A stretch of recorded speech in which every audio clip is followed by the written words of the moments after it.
బహదూర్ శాస్త్రి గారు దేశ చరిత్రలోనే గుర్తుండిపోయే ప్రధాని అతను.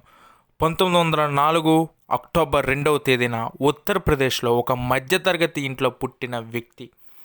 మొదటి రైల్వే శాఖ మంత్రిగా, కేంద్ర హోంశాఖ మంత్రిగా, భారత్ రెండో ప్రధానిగా దేశానికి సేవలందించిన వ్యక్తి అతను.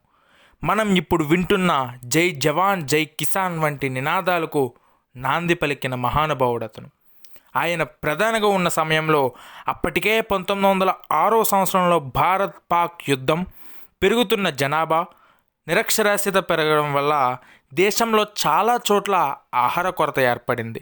అలాంటి కొరత ఇంకెప్పుడు భారతదేశానికి ఎదురవకూడదని అతను తీసుకున్న నిర్ణయం ఏదైతే ఉందో, ఫుడ్ కార్పొరేషన్ ఆఫ్ ఇండియాని స్థాపించి ఆహారాన్ని నిల్వ చేయడం, ఆహారాన్ని పెంపొందించడం వంటి ముందు చూపు గల వ్యక్తి అతను.